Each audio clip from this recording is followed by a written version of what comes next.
All right, guys, here it is. Time for today's bonus fight on the Odds Breaker segment. Comes to us this time from Strikeforce. Recently announced heavyweight clash between Frank Mir stepping across from the UFC into the Strikeforce organization, and he's going to take on the man right now at heavyweight, Daniel Cormier. So, Luca, I'm going to give you first stab at the odds. Minus 285 for Cormier as the favorite over Frank Mir. He's going to come in at plus 225. Give me your take and give me your bet.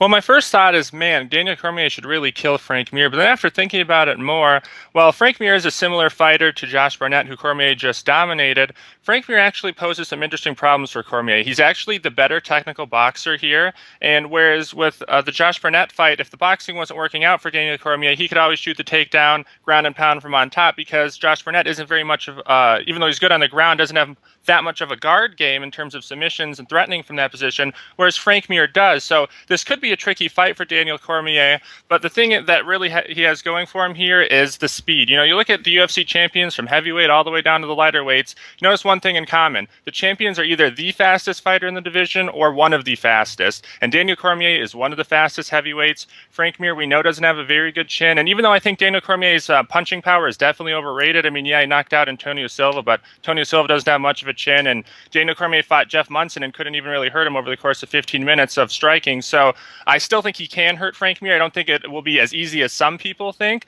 but his speed should be enough to get him through here. I do think the line is a bit too high, and it's much like the last fight. When the actual fight comes around and I lay my personal money, I hope that there's some line movement. I can get Cormier at a lower price, but I have to bet him here. I can't put any money on Frank Mir. There's not enough value in him as a dog, but even though Cormier's a little bit high, I do think he's a much more likely winner, and I have to put my money on him. All right, so Luca Fury's going to pick Daniel Cormier, $14.25 to win $500 at minus 285. Let's throw it over to Jason Navarra. Jason, do you agree with Luca on this fight?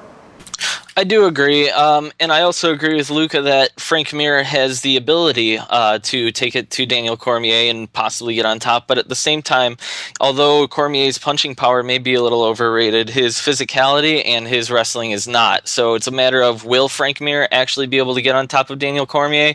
I mean, the fact that Daniel Cormier is a small heavyweight could play a factor, but I don't think that's going to be the case. Cormier has literally dominated everybody that he's ever fought, and he's 10-0, and if Josh Barnett can't get on top of you, I don't think anybody can. So I absolutely am putting the money on Cormier.